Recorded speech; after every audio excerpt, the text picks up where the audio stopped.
Sunshine की biology और science class में आपका बहुत बहुत स्वागत है। आज 5 या 6 दिनों के बाद कुछ एब्सेंट के बाद आज फिर से आपके सामने प्रेजेंट हुए और आज का जो वीडियो है तो एक नई क्लिप बनाने के जा रहे हैं। वो नया चैप्टर है molecular basic of inheritance. Yes. और उसमें जो आज का जो सेपरेट टॉपिक है जो बहुत ही मोस्ट इंपोर्टेंट टॉपिक के रूप में होता है वो है DNA structure of polynucleotide chain के रूप में। तो चलिए आज डीएनए के बारे में सबसे पहले बता दें। और डीएनए के बारे में सबसे पहले ये बता दें कि एक सेल्स होती है, सेल के न्यूक्लियस में जो जेनेटिक मटेरियल के रूप में क्रोमोसोम होता है, उस क्रोमोसोम पे जो सबसे स्मॉल हेरिडिटरी यूनिट के रूप में क्या होती है, जीन। और वही जीन है, उसी में ये डीएनए यूनिट के रूप में भी उसको जाना जाता है। और आज इसके पॉलीन्यूक्लियोटाइड चेन के स्ट्रक्चर के बारे में जरा चर्चा करते हैं। नीट के लिए सबसे मोस्ट इंपोर्टेंट टॉपिक के रूप में है और यहां से लगभग क्वेश्चन आता है। बिल्कुल, तो याद रखिएगा और जरा फोकस करिएगा इस चीज के लिए बहुत अच्छे से। तो सबसे पहले क्या है कि डीएनए डीएनए एक क्या है, पॉलीमर ऑफ डीऑक्सीराइबोन्यूक्लियोटाइड्स का पॉलीमर है। अच्छा, पॉलीमर की अगर बात करें तो बहुत सी मोनोमर यूनिट्स है ना, वो आपस में कनेक्टेड होके क्या बनाती हैं, पॉलीमर होते हैं, वो बनाती हैं। तो सबसे पहले डीएनए क्या है, एक पॉलीमर है डीऑक्सीराइबोन्यूक्लियोटाइड्स का। नेक्स्ट है इसमें जो एक चेन के रूप में ये सबसे पहले अगर बात करें तो सबसे पहले एक बीट से है ना, उसको ये बना, दूसरा बीट से ये बना, ठीक है ना, ये। तो एक एक प्रकार के ये न्यूक्लियोटाइड है। न्यूक्लियोटाइड जितने ही ज्यादा न्यूक्लियोटाइड हो गए और उतनी ही लंबी क्या होगी, डीएनए की चेन होगी लंबी। यस। तो न्यूक्लियोसाइड्स के बारे में चलते हैं। तो न्यूक्लियोसाइड होता क्या है, न्यूक्लियोसाइड को मिलकर बनाते हैं नाइट्रोजनस बेस और पेंटोज शुगर। बिल्कुल, ये नाइट्रोजनस बेस और पेंटोज शुगर है, ये आपस में मिलते हैं। नाइट्रोजनस बेस क्या हुआ, एडिनाइन, थाइमाइन, ग्वानाइन और साइटोसाइन। ये क्या है, ये नाइट्रोजनस बेस के रूप में होते हैं। और ये डीएनए के स्ट्रैंड में डबल हाइड्रोजन बॉन्ड और ट्रिपल हाइड्रोजन बॉन्ड के रूप में जुड़े होते हैं।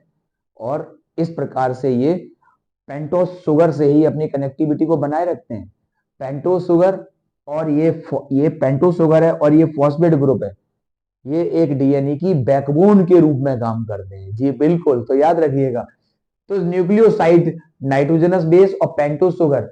अब ये नाइट्रोजनस बेस है ना, नाइट्रोजनस बेस जिस बॉन्ड के द्वारा जुड़ा होता है और पेंटोज शुगर से ये जिस बॉन्ड के द्वारा जुड़े होते हैं उन्हें बोलते हैं एन ग्लाइकोसिडिक बॉन्ड।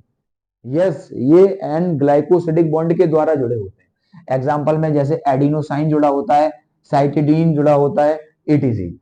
नेक्स्ट है न्यूक्लियोटाइड। अच्छा, न्यूक्लियोसाइड से ही मिलके क्या बनता है, न्यूक्लियोटाइड बनता है। बिल्कुल याद रखना है इस चीज को। तो न्यूक्लियोटाइड क्या होता है, इसके बारे में जरा चर्चा करें यहाँ पे।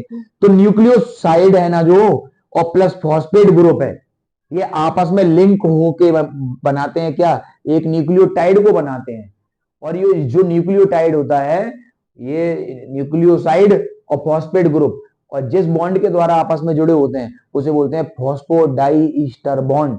बहुत अच्छा ये क्वेश्चन है एमसीक्यू के लेवल का, जिसे कि अपन यहाँ पे समझ सकते हैं। नीट में भी ये आ जाता है।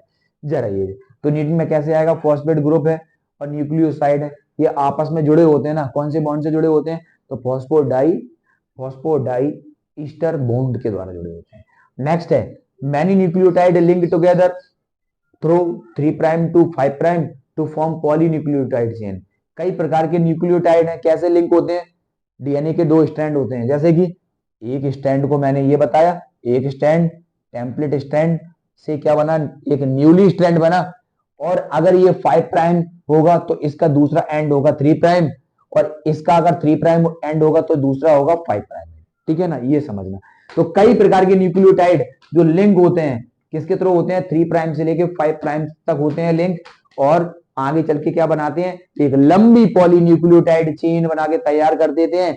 और यहाँ पे डीएनए और आरएनए की लंबी पॉलीन्यूक्लियोटाइड चेन बनकर तैयार हो जाती है। तो इसके स्ट्रक्चर के रूप में ये मैं आपको बताना चाहूंगा। तो ये एक स्ट्रक्चर है, स्ट्रक्चर में सबसे पहले क्या है, एक पेंटोज शुगर है। पेंटोज शुगर पेंटोज क्यों है, क्योंकि इसके 5 एंड होते हैं, 1 2 3 4 4 5 पेंटोज शुगर। इससे जुड़ा होता है एक फॉस्फेट ग्रुप जुड़ा होता है, और फॉस्फेट जो ग्रुप जुड़ा हुआ वो 5 प्राइम के फर्स्ट एंड पे जुड़ा होता है। यस, ये फॉस्फेट ग्रुप जुड़ा होता है। ये फॉस्फेट ग्रुप पेंटोज शुगर और नाइट्रोजनस बेस, यही आपस में मिलके क्या बनाते हैं, इन्होंने एक न्यूक्लियोसाइड बना दिया। आगे चल के एक और न्यूक्लियोटाइड बन गया, एक और न्यूक्लियोटाइड। इसी प्रकार से ये पॉलीन्यूक्लियोटाइड चेन बन के ये पूरा बन के तैयार होता है डीएनए का स्ट्रक्चर। तो आज के इस वीडियो में इतना ही, और नेक्स्ट वीडियो में आपसे मिलने वाला हूं और एक नए डीएनए के टॉपिक के साथ। तब तक के लिए बाय।